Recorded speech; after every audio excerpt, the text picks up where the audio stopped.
नमस्कार, मैं अविनाश कुमार। आप देख रहे हैं ताज़ा समाचार। अभी हम उत्तर प्रदेश के प्रयागराज अभी कुंभ मेला में भी हम उपस्थित हैं, जो संगम कहा जाता है। और यहाँ पे कुछ हमारे बीच महंत जी हैं, तो सीधे उनसे जुड़ते हैं और जानने का कुछ प्रयास करते हैं कि कुंभ मेला का जो विशेषताएं क्या है, इसके बारे में हम जानने का। ताज़ा समाचार में आपका बहुत बहुत स्वागत है बाबा। क्या नाम हुआ बाबा आपका? उमेश कि कुंभ मेला के बारे में विशेषताएं क्या है, इसके बारे में। अब ये तो कुंभ मेले की विशेषताएं तो बहुत हैं। 12 साल के बाद बोलते हैं ना कि भाई बिछड़ गए थे और मिल गए थे, उसकी तो पिक्चर भी बन चुकी है। यहाँ बहुत सारे लोग 12 वर्ष के बाद जब कुंभ मेला लगता है तो अन्य देशों प्रांतों से, अन्य शहरों से, गांवों से, नगरों से, कहाँ से भी निकल करके लोग अपना समय निकाल करके अपनी व्यवस्था बना करके और बड़े श्रद्धा और आस्था के साथ, बड़ी रुचि के साथ यहाँ आते हैं। और कष्ट भी यहाँ होता है और आनंद भी उसका है। कष्ट का भी आनंद है। यहाँ आकर के लोग अपने देश विदेश से इसका आनंद लेते हैं। और संगम स्नान करना या जिस किसी भी क्षेत्र में गए, उज्जैन गए तो महाकालेश्वर का, क्षिप्रा का दर्शन करना, त्र्यंबक गए तो गौतमी का स्नान करना और त्र्यंबकेश्वर महादेव का दर्शन, ये सब जगहों का अपना अपना अलग रूटीन है। लेकिन इस कुंभ मेले की विशेषता यही है, इसमें आदमी अपना सुख दुख भूल करके, अपना जो है नफा नुकसान भूल करके, अपना घर परिवार छोड़ करके, समाज व्यवहार छोड़ के महीनों के लिए यहाँ आकर के भटकता है और आनंद लेता है इसका। कहाँ खाएगा, कहाँ सोएगा, कहाँ रहेगा, इसकी कोई कमी नहीं है, न कोई व्यवस्था। आदमी सोचता है तो आता है यहाँ, वो नहीं हो तो भी आता है। और सबको भोजन करने के लिए और वस्त्र की और रहने की व्यवस्था मिल ही जाती है। ठंडी से कोई यहाँ नहीं मरेगा। अपने घर में ठंडी से आदमी मर जाएगा, वस्त्र नहीं होगा, यहाँ कोई न कोई उड़ा के चला जाएगा। अच्छा, एक सवाल है बाबा कि कुंभ मेला में कहा जाता है कि यहाँ पे स्नान करने से जो पाप होता है वो कट जाता है, इसके बारे में कुछ देखो, तीर्थ है और कार्य अर्थ है जो उद्धार कर दे, तार दे, उसी का नाम है तीर्थ। तो यहाँ पे स्नान, दान, ध्यान, हर चीज का महत्व है। और स्थान प्रधान होता है, पुरुष नहीं प्रधान होता है। अगर स्थान ही नहीं है, आपकी कुर्सी ही नहीं है, तो उसकी क्या कीमत है। तो स्थान प्रधान होता है, पुरुष प्रधान नहीं होता है। और पुरुष तब प्रधान होता है जब स्थान क्षीण हो, क्षीण स्थान हो, हीन स्थान हो, तो वहाँ पुरुष प्रधान हो जाता है। तो यहाँ स्थान प्रधान है। और वैसे भी को कह सकते प्रयाग प्रभाव, यहाँ तो तीर्थराज प्रयाग का आवास है, निवास है। स्वयं महादेव जी ने प्रकृष्ट यज्ञ किया। वैसा यज्ञ सृष्टि के व्यतिक्रम में न कभी हुआ पहले, न फिर और होगा। ऐसा यज्ञ किया महानतम। उस यज्ञ की वजह से ही इसका नाम प्रयाग पड़ा। रुद्र प्रकृष्ट याग करना तस्य नाम प्रयागो अभवत्। दूसरा, त्रिवेणी का संगम है यहाँ। जिस तरह आपके ब्रेन में एक जगह पर यहाँ आकर के संगम होता है ना 3 नाड़ियों का, यहीं पे संगम है।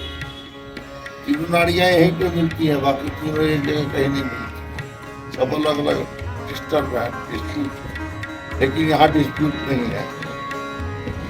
वैसे ही इस भूमंडल पर, पृथ्वी मंडल पर, जो अंदर है वही बाहर है, जो आपके अंदर है वही बाहर है। इसी प्रकार इस पृथ्वी मंडल पर गंगा, जमुना और सरस्वती का संगम प्रयागराज में होता है। और यहाँ सरस्वती गुप्त है, लेकिन वो प्रकट हो जाती है। गंगा जमुना तो प्रकट है ही, सरस्वती गुप्त हो गई है इस कलयुग में। लेकिन वो भी यहाँ प्रयाग में प्रकट रूप से ही निवास करेंगी और लोगों का कल्याण करने के लिए, उनका उद्धार करने के लिए वो यहाँ पे अनवरत समझो कि स्थिर है या अपनी सेवाएं दे रही हैं, उनका दर्शन प्राप्त कर ले रहे हैं परमेश्वर के पास। लगभग यहाँ पे भीड़ कितना होने का संभावना रहता है बाबा? Without counting.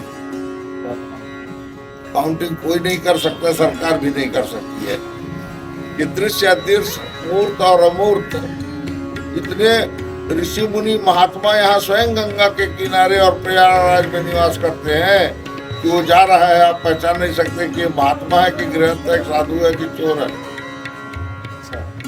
कितने संत छुपे वेश में यहाँ निवास कर रहे हैं, प्रयागराज का सेवन कर रहे हैं, यहाँ की सुख सुविधा का उपभोग कर रहे हैं और हमेशा नित्य निरंतर तपस्या में रहते हैं, अनवरत।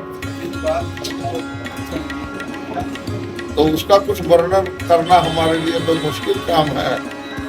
सरकार की ओर से यहाँ पे क्या कुछ मदद पहुँचाई जा रही है कुंभ मेला में लेकर संबंध? सरकार की तरफ से तो बहुत हाई फाई टेक्नोलॉजी का प्रयोग किया जा रहा है। हाई फाई सुविधाएं और व्यवस्थाएं देने के लिए सरकार प्रयासरत है। हमारे प्रधानमंत्री नरेंद्र भाई मोदी भी अभी आकर के गए और मुख्यमंत्री हैं हमारे योगी आदित्यनाथ जी, वो भी यहाँ आकर के गए और देखभाल लगाए हुए हैं। स्वयं उसका देख रेख और बोलते हैं गाइडलाइन जारी करना वो उनका निजी काम है। वो अपने निजी स्तर से भी उसी में हमेशा लगे हुए हैं कि प्रयाग का कुंभ मेला अद्वितीय हो और अविस्मरणीय हो और उसकी व्यवस्थाएं भी अद्वितीय और अविस्मरणीय हो। समय का थोड़ा अभाव है।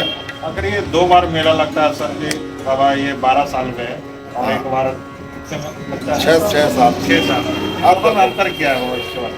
अर्ध कुंभ का जो इतने ऋषि मुनि महात्मा यहाँ स्वयं गंगा के किनारे और प्रयागराज में निवास करते हैं कि वो जा रहा है, आप पहचान नहीं सकते कि महात्मा है कि गृहस्थ है, साधु है कि चोर है।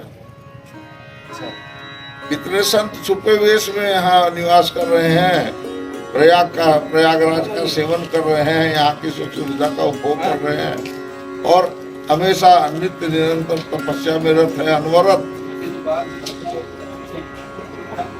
तो उसका कुछ वर्णन करना हमारे लिए तो मुश्किल काम है। सरकार की ओर से यहाँ पे क्या कुछ मदद पहुँचाई जा रही है कुंभ मेला में लेकर संबंध? सरकार की तरफ से तो बहुत हाई फाई टेक्नोलॉजी का प्रयोग किया जा रहा है। हाई फाई सुविधाएं और व्यवस्थाएं देने के लिए सरकार प्रयासरत है।